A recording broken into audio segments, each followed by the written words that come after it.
I'm gonna share because I opened this can today on what happened to me at the Hwy58 Speedway in Chattanooga, Tennessee. So, and why I was there.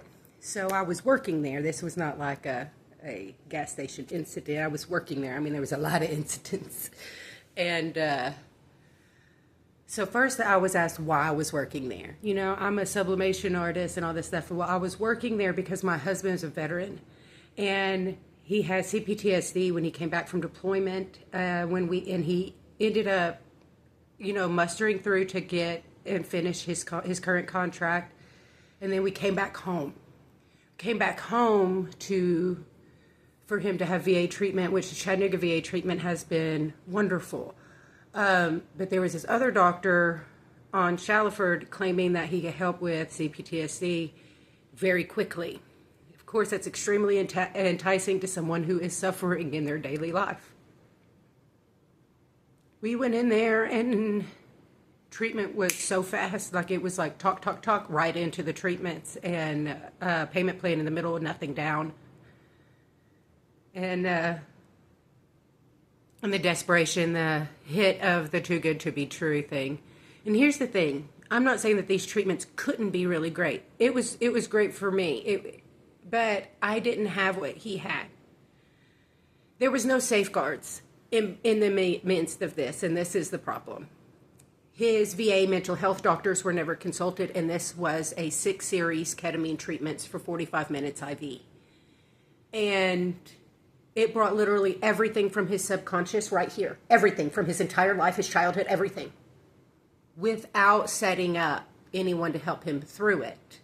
It will just bring it up. It makes it easier to work through with someone.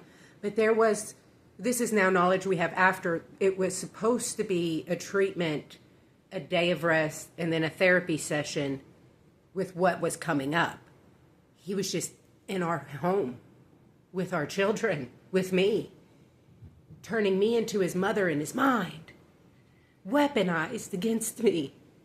My friend, since 11 years old, erased me in here and replaced me with his torturer and attacked me until he was attacking our children.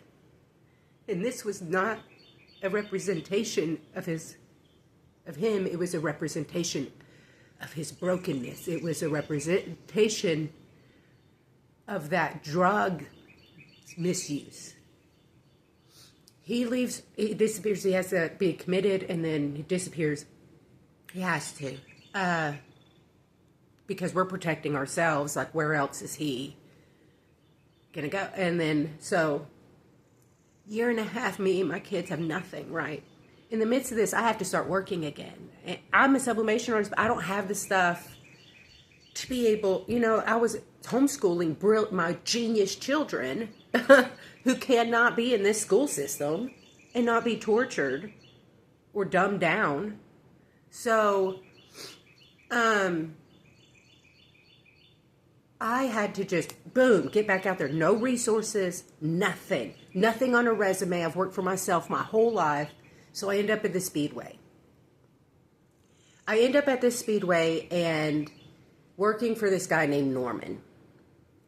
Well, actually, I was hired by the cafe side, and I was supposed to cross-train, starting over on this side so I could be available to them and then go into the cafe, right? And then be both so that I can get as many hours as possible. 3-4 months in, I found out that he put me at part-time so that I would never get benefits, and then would be like, well, if you want your hours cut for that to reflect, but I can't do anything about the paperwork now.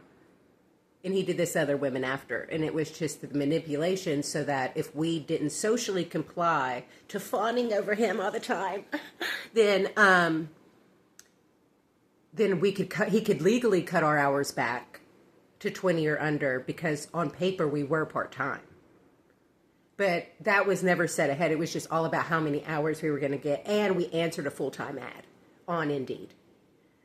So all of this stuff is done. And I start realizing the social dynamic. I start seeing other women get either manipulated their hours back if they're not fawning over him, or get fired, like walk in fired.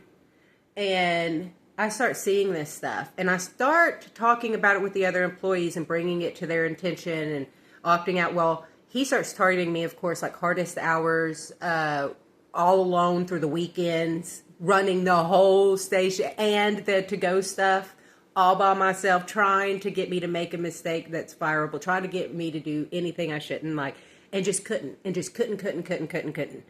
And so as these things are going on, I'm also under extreme duress. I have a heart condition with tachycardia and can have issues with the fluids and stuff around my heart, things like that from overstress. Again, he is working me. I end up hospitalized in this period of time, nearly dying. I go back, and he tries to get me to put up an entire thing of stock. I have pictures of how much stock they try to leave. He tried to kill me through work. He tried to kill me through my heart condition. And that's how he tried to get rid of me at first. And then they started in on watching cameras, trying to find anything. They were asking other employees questions, so it showed that they were watching and targeting me and trying to find anything. And they couldn't. They just couldn't.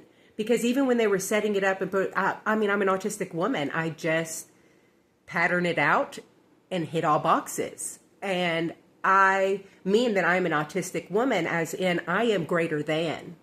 I am not part of this belief system that it makes me less than. And so I live in my truth, and it shows. So he couldn't get away with it. He couldn't do anything. But the thing is with my doctors, I have to have high sucrose, which is sugar from fruit. I have to have a lot of fruit, keep my electrolytes up high, and salt, good salt, like sea salt. And so this, one of my last work days, 2 days before my transfer, I put in a transfer because I started putting like all these bogus reports, and I just didn't accept them, and was going to do my transfer, let my work speak for itself and who I am, then properly report everything, and then the work that I'm having, all of it would speak for itself. I was worrying in the right way. And because it neutralized all of the sociopathic crap that they're doing, what he did was he went into something that was systemic, knowing that I am a patterned person. And the pattern I had worked out with the manager I worked with was to get the 3 items I needed to meet my doctor's requirements. And the 2 drinks, it was the 7-Eleven's fruit pressed drinks. They are amazing for my body. They are the only ones in the store, and it's the only gas station that has a drink like this that affects my body like this. And it is their pressed fruits. It is a vegetable fruit blend, so your body gets everything, and it's 100% juices. And they're like 2 for $6. The replenished drinks are just the electrolyte drinks, which are just like all the other electrolyte drinks. They were just a better deal for me. But they were 2 for whatever drink. So I had this pattern, and I would pay for them on Mondays and on Wednesdays, covering my other shifts, and so that I would end up getting 4 a week for the day, unless I ended up having to work extra, and in which case I would just buy one and then take one home for my off days if I ended up having to buy 6 for the week. But usually I was doing fine buying 4 for the week and paying on Monday and paying on Wednesday. That was key. My transfer day was on Wednesday. And so I was already on 1. Wednesday was a work day. I was supposed to get my 2nd, pay for those, be done with that. They charged me with theft. First, they put the manager that I had on medical leave the week before, then charged me with theft. That was the only way they could get me. And it was for 1 of the drinks of each, 1 replete, and a bag of Funyuns.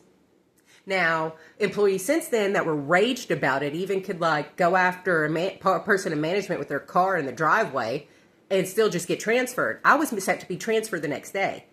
I was fired. Cut off. Even the manager from the other store could not get me. All of this while I'm going through the worst, hardest time of my life. And that was that was all my children had for supply. And they're already suffering. Right?